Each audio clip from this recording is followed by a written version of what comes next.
목요일의 코너입니다. 한 주간의 따끈따끈한 여론조사 결과를 열어보는 시간, 이택수의 여론. 오늘도 리얼미터 이택수 대표 나오셨어요. 어서 오십시오. 네, 안녕하세요. 아니 참 이택수 대표님도 네. 아이가 고등학생? 네, 고등학생 아들이 있죠.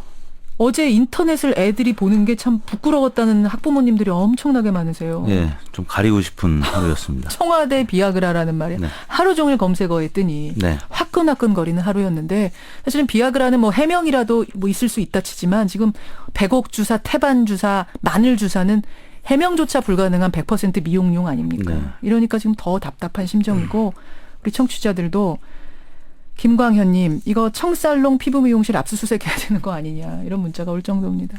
자, 이런 와중에 우리는 여론조사를 합니다. 네. 일주일 사이에 전국이 급격히 탄핵 국면으로 가면서 이제는 탄핵에 대한 여론조사를 본격적으로 할 수밖에 없는 상황. 네.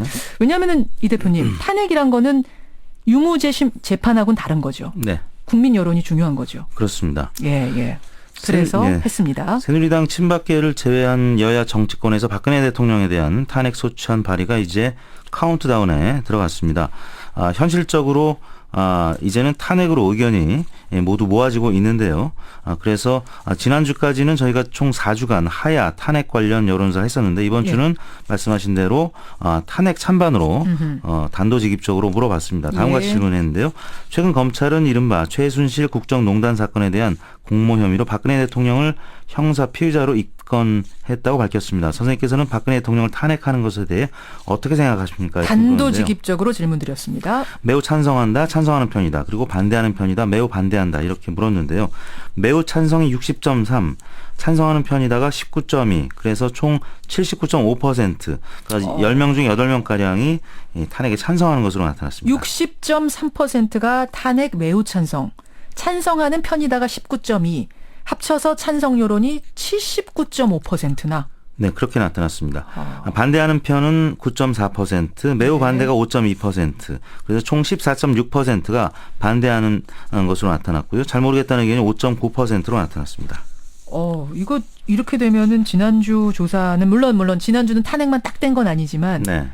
굉장히 좀 높게 나오는 거 아니에요? 그렇습니다. 지난주에 하야 탄핵 섞인 질문을 했을 때 총 73.9%가 물러나라는 얘기였는데, 지금은 79.5%, 지난주 대비 5.6%포인트 오른 수치고요. 예. 계속 대통령을 유지해야 한다는 의견은 지난주에 18.6이었는데 이번 주 14.6으로 한 4%포인트가량 떨어져서 100명 중에 15명은 계속 대통령직을 유지하는 쪽에 손을 들어줬는데, 역시 의견이 좀 줄어든 것으로 나타났습니다. 그렇군요. 오늘 참 굵직한 여론조사가 많아서 일단 다음 가겠습니다. 뭐냐면 국정역사교과서입니다. 참 오랜 진통 끝에 결국 다음 주 월요일에 공개가 됩니다. 예, 이북으로 나옵니다. 뉴스쇼 의뢰로 어제 긴급 찬반 여론조사를 진행했지요? 네, 다음과 같이 물었는데, 교육부가 오는 28일 국정역사교과서 현장 검토본을 예정대로 공개하겠다고 밝히면서 역사 국정화 논란이 다시 거세지고 있습니다. 선생님께서는 한국사 교과서의 국정화에 대해 어떻게 생각하십니까? 물었는데요. 여기서 이제 질문에서 중요한 건요, 여러분. 국정교과서가 지금 최순실 교과서라는 의혹이 있습니다라든지 이런 설명 다 빼고 아주 저희가 담백하게 질문을 드렸어요. 국정교과서 나옵니다. 어떻게 생각하십니까? 이렇게. 네, 저희가 작년에 총 5번 조사를 했었는데 오래간만에 이번에 조사를 했죠. 국정화 반대 의견이 60.4%로 나타났고요. 찬성 의견이 19.9%로 찬성 의견은 절반가량으로 줄었고 반대 의견이 8%포인트가량 늘었습니다. 잠깐만요. 1년 전에 이 시간에 조사했을 때 국정교과서 반대가 52.6이었는데 지금 60.4. 반면 찬성한다는 의견이 그 당시는 42.8이었는데 이번에 하니까 19.9. 네. 이렇게 나왔군요. 만약 여기다가 여러 가지 설명, 시국에 대한 설명 이런 걸 붙였으면 답이 또 달라질 수 있었을 것 같아요. 네, 야당에서는 지금 역사 교과서 문제도 결국 최순실 씨가 개입한 것 아니냐 이렇게 의혹을 제기하고 있는데요. 그런 질문을 하지 않았기 때문에 이 정도로 나타난 것 같은데, 아무튼 10명 중 6명가량이 반대하는 것으로 나타났고요. 작년부터 추이를 보면 첫 번째 조사에서만 오차 범위 내에서 찬성이 높았다가 역사학 교수들이 반대하면서 줄곧 50% 이상이 반대를 했었는데, 이번에 60%대로 올라선 것이고요. 찬성 의견은 40%대를 유지하다가 이번에 처음으로 20% 아래인 19.9%로 떨어진 것으로 나타났습니다. 그렇군요. 찬성 19.9. 국정 역사 교과서에 대한 국민 여론 뉴스쇼 의뢰로 조사를 해봤습니다. 이렇게 1년 만에 변화가 있군요.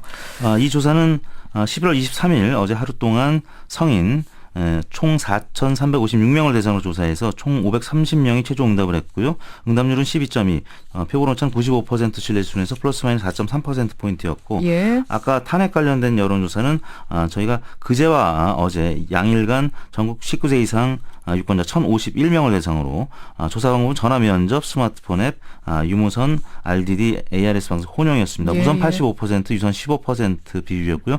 응답률은 13%, 표본 오차는 95% 신뢰 수준에서 플러스 마이너스 3%포인트였습니다. 자, 정리조사로 가보죠. 지난주에 우리가 시간이 없어갖고 정당 지지율 소개를 못했어요. 그래서 오늘은 정당 지지율에 어떤 변화가 있는가 거기서부터 가보겠습니다. 사실은 새누리당의 지금 탈당 사태가 본격화되고 있기 때문에 저는 네. 특히 지금 새누리당 움직임이 상당히 궁금하거든요. 네, 새누리당 지지율이 저희 리얼미터 주중 집계 사상 처음으로 3위로 떨어졌는데요. 새누리당이 3위요? 네. 1위가 민주당 33.4%, 국민의당이 17.9%로 오차범위 내에서 2위로 올라섰고요. 새누리당이 16.7%로 주중집계상으로는 처음으로 3위로 떨어졌습니다. 그러니까 일간으로는 떨어진 적이 있었는데 주중집계에서 떨어진 적 처음이고요. 맞아요. 그리고 새누리당이 지난주 대비 2.3%포인트 빠진 수치를 기록했습니다. 그러니까 더불어민주당하고 새누리당이 1, 2위 자리 바꾼 지는 좀 됐잖아요. 그렇습니다. 예, 근데 국민의당과 새누리당이 또 2, 3위 자리를 바꾼 게 네. 이번 주가 처음이 되는군요. 새누리당이 전 지역, 대부분 지역에서 2위 또는 3위로 떨어졌는데 호남에서는 이제 4위까지 떨어졌고요. 1위로 나타나는 지역은 이제 대구 경북하고 예. 강원 지역 두 지역밖에 없었고요. 다른 지역에서 모두 2위 내지 3위 혹은 4위까지 떨어진 수치를 보였는데요. 예, 예. 10월 초와 비교하면 10월 초에는 새누리당이 33%였는데 지금은 16.7%로 절반가량으로 떨어졌고요. 불과 한 달 반. 더불어민주당은 10월 초에 28.8이었는데 33.4, 예. 5%포인트가량 증가했고요. 국민의당은 이번 주가 17.9였는데 지난 10월 초 대비 4%포인트 올랐고 예. 또 무당층이 16%에서 지금은 21%로 5%포인트가량 올랐습니다. 그래요. 더불어민주당 33.4, 국민의당 17.9, 새누리당 16.7, 네. 정의당 6.4 이런 순서로 나왔다는 거. 이게 결국은 새누리당 탈당 사태가 영향을 주는 거죠, 지금. 그렇습니다. 그리고 김무성 대표 등 비박계가 탄핵을 이제 같이 나서서 주도하고 있기 때문에 예. 박근혜 대통령이나 아니면 새누리당 친박계는 완전 코너에 몰려 있는 상황이라고 봐야 몰려있는 되겠죠. 상황. 이정현 대표 버티게 하는 것도 계속 지금 악영향 주는 네. 것 같고요. 대선 후보 지지도로 한번 가보죠. 여기도 변수가 생겼다면서요. 그렇습니다. 저희 리얼미터 주중집계상 처음으로 이재명 시장이 안철수 전 대표를 앞서서 오차범위 내긴 하지만 3위로 올라섰습니다. 지난번에는 그러니까 일간 조사에서만 하루 앞선 거였는데. 하루 공동 3위였는데 공동 3위였군요. 네, 저희 이 조사에서 주중집계상 처음으로 주간 집계상 처음으로 어떻게 주중집계상 처음으로 예. 3위로 올라섰습니다. 문재인 전 대표가 지난주도 0.8%포인트 오른 21.2%, 예. 반기문 유엔 사무총장이 0.7%포인트 빠진 17.4%, 이재명 시장이 1.6%포인트 오른 11.6%를 기록했고요. 안철수 전 대표는 0.6%포인트 빠진 11.4%로 4위로 한 계단 내려앉았습니다. 문재인 21.2, 네. 반기문 17.4, 네. 이재명 11.6, 안철수 11.4, 박원순 5.8, 안희정 4.3 그렇습니다. 이런 순서. 네. 김무성 전 대표도 사실은 계속 이름이 올라 있었는데 이제는 빼시는 거죠. 네, 어제부터 저희가 불출마 했기 선언했으니까. 때문에 뺐는데요. 그 지지율이 사실은 3%포인트 가량이었기 때문에 그분이 빠지면서 저희가 이제 3일간 집계하다 보니까 아직은 네. 반영된 게 크게 의미가 있지는 않은데요. 지금 보니까 유승민 전 원내대표가 0.2%포인트 상승한 수치, 그리고 손학규 전 의원이 0.4%포인트 상승한 수치, 그리고 남경필 지사가 0.8%포인트 상승한 수치, 아주 조금씩 다른 보수 성향의 후보들한테 좀 나뉘어진 것으로 나타났습니다. 김무성 대표의 표가. 네. 반기문 총장이 과연 어떤 행보를 보일까? 이게 계속 관심사잖아요. 네. 관심사인데 어제 이런 말 했습니다. 반기문 총장이. 조국을 위해서 일할 최선의 방법을 고민하고 있다. 조국을 위해서 내가 무슨 일을 할지 최선의 방법이 뭘지 고민하고 있다라고 CNN 방송과의 인터뷰에서 이야기를 하면서 반기문 총장이 그래도 대권 꿈을 아직 가지고 있는 거 아니냐 지금 이런 해석들이 나오는 거죠. 그렇습니다. 반기문 총장은 여전히 지지율이 그럼에도 불구하고 어느 정도 유지가 되고 있기 때문에 오차 범위 내에서 2위죠. 그래서 새누리당에서 친박계가 계속 지지를 하고 있고 또 나중에 보수 세력이 재편될 가능성이 있기 때문에 그래서 계속 주목이 되고 있습니다. 그래요. 자, 여기까지 오늘 리얼미터와 함께 여론조사 쭉 살펴봤습니다. 대선 주자 지지율 조사 기록 말씀드리겠습니다. 조사하셨어요? 저희가 월요일부터 수요일까지 21일부터 23일까지 3일간 전국 19세 이상 유권자 1,519명을 대상으로 조사했고요. 조사 방법은 무선 전화 면접 그리고 스마트폰 앱, 유무선 ARS 혼용 방식이었고요. 무선 85, 유선 15%의 혼용 비율이었습니다. 응답률은 12.8%, 표본 오차는 95% 신뢰선에서 플러스 마이너스 2.5%포인트였습니다. 청취자 0111님. 저는 리얼미터 전화 못 받았는데요. 한 번도. 어떻게 해야 받을 수 있습니까? 로또만큼 확률적으로 굉장히 적습니다. 로또 당첨되는 거 5천만 명 중에서 저희가 이제 1,000명을 하는 거기 때문에 그 전화 걸려오면 귀하게 좀 여러분 답변해 주시길. 응답률이 많이 높아지긴 했는데요. 그래도 응답을 많이 안 해주시는데 전화 받으면 꼭 적극적으로 좀 해주시면 감사하겠습니다. 부탁드리겠습니다. 이택수 대표 고생하셨어요. 네, 감사합니다. 예.